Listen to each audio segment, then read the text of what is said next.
नमस्कार दोस्तों, आज हम एक ऐसी सोलर सिस्टम के बारे में बात करने जा रहे हैं जहां पर हमारे सोलर सिस्टम की तरह ही और एक सोलर सिस्टम मौजूद है और हमारे धरती जैसा ही और 4 ग्रह है जहां पर पानी मौजूद है और इसी कारण से यहां पर लाइफ होने का चांसेस 80% है। हो सकता है उस सोलर सिस्टम पर हमारे इंसान जैसा ही क्रिएचर मौजूद हो। तो आप लोग सोच रहे होंगे इस पूरे यूनिवर्स में कहाँ ऐसा सोलर सिस्टम है जहाँ पर हमारे धरती जैसा ही और एक हैबिटेबल जोन है जहाँ पर इंसान जैसा क्रिएचर मौजूद हो सकता है। ये बात तो सच है कि साइंटिस्टों ने बहुत सालों से धरती जैसा ही और एक प्लानेट ढूंढ रहा है और बहुत सारा प्लानेट ऐसा मिला भी है, लेकिन दोस्तों आज तक ऐसा कोई भी प्लानेट नहीं मिला है जहाँ पर लिविंग क्रिएचर है। हम इंसान पूरे यूनिवर्स का सिर्फ एक छोटा सा पार्ट के बारे में ही कल्पना कर सकता है जिसे ऑब्जर्वेबल यूनिवर्स कहते हैं। ऑब्जर्वेबल यूनिवर्स यानी कि इस पूरे ब्रह्मांड के एक छोटा सा धूल की कणा के बराबर का पार्ट है। लेकिन दोस्तों इस धूल की कणा के जैसा यूनिवर्स के पार्ट के अंदर लाखों करोड़ों मिलियन ट्रिलियन गैलेक्सीज,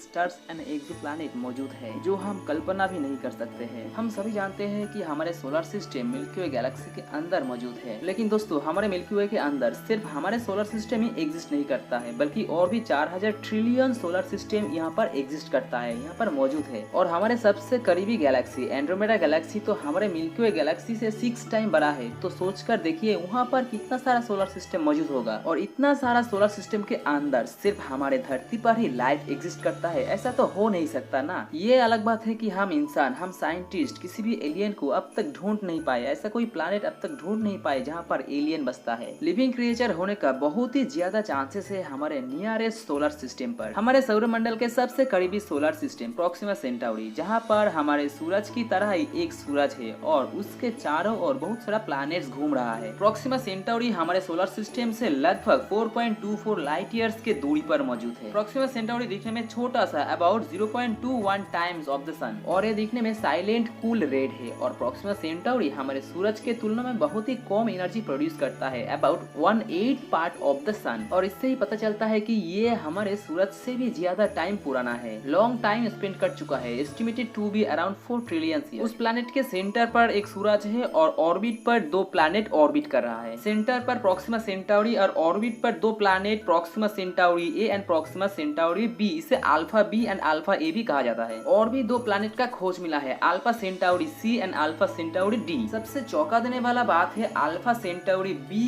के ऑर्बिट पर लिक्विड वाटर मिला है, जिससे पता चलता है कि प्रोक्सिमा सेंटाउरी के जितने भी प्लैनेट्स है alpha A B C D सब में पानी मौजूद है और पानी है तो ऑक्सीजन प्लस हाइड्रोजन भी मौजूद है और इसका एक ही मतलब है कि उस सभी प्लैनेट्स पर किसी न किसी प्रकार का लाइफ एग्जिस्ट करता है। हो सकता है वो एक चींटी के बराबर हो या एक हाथी की जैसा बड़ा। प्रोक्सिमा सेंटाउरी को ढूंढा गया था 1915 में बाय रॉबर्ट टी इंस के द्वारा और तब इसका नाम दिया गया था प्रोक्सिमा सेंटाउरी। इसका मतलब है नियरेस्ट ऑफ सेंटरियस इन लैटिन। इस प्रोक्सिमा सेंटाउरी पर 2 ऐसा प्लैनेट्स है जहाँ पर लाइफ एग्जिस्ट करने का 80% चांस है। प्रोक्सिमा बी यानी कि अल्फा बी एंड प्रोक्सिमा सी यानी कि अल्फा सी लाइफ एग्जिस्ट करने का सबसे बड़ा कारण है वहाँ पर लिक्विड वाटर। अल्फा बी को डिस्कवर किया गया था 2016 में और अल्फा सी को डिस्कवर किया गया था 2020 में। और इन दोनों प्लैनेट में से अल्फा बी एक ऐसा हैबिटेबल जोन पर एग्जिस्ट करता है जैसे कि हमारे धरती, वहाँ पर ना ज्यादा ठंडा ना ज्यादा गर्म और हमारे धरती की तरह दिन रात वहाँ पर भी होता है, जहाँ पर हम इंसान कंफर्ट के साथ रह सकते हैं। But alpha C habitable zone पर एग्जिस्ट नहीं करता है, इसलिए वहाँ पर लाइफ होने का चांसेस बहुत ही कम है। प्रोक्सिमा सेंटाउरी सोलर सिस्टम पर लाइफ एग्जिस्ट करने के लिए इतना सारा पॉसिबिलिटीज होने के कारण साइंटिस्टों को और भी गहराइयों से प्रोक्सिमा सेंटाउरी को स्टडी करना पड़ेगा। लेकिन दोस्तों ये स्टडी हमारे साइंटिस्टों के लिए बहुत ही मुश्किल होने वाला है, क्योंकि हमारे सोलर सिस्टम से 4.24 लाइट ईयर्स दूर मौजूद है प्रोक्सिमा सेंटाउरी, जहाँ पर हम इंसान तो पहुँच नहीं पाएंगे और एक सैटेलाइट को भेजने के लिए भी बहुत सालों का टाइम लग जाएगा। इस सोलर सिस्टम को एक्सप्लोर करने से साइंटिस्टों को पता चलेगा what Proxima Centauri offers insight into the formation and evolution of our nearest stellar neighbors and the potential for life beyond the Earth। तो ये थी हमारी आज की video, the nearest solar system Proxima Centauri. Video को अच्छा लगे तो लाइक शेयर कमेंट जरूर करना और ऐसा इन्फॉर्मेटिव वीडियो पाने के लिए हमारे चैनल के साथ जुड़े रहना। फिर मिलेंगे और एक इन्फॉर्मेटिव वीडियो के साथ। नमस्कार।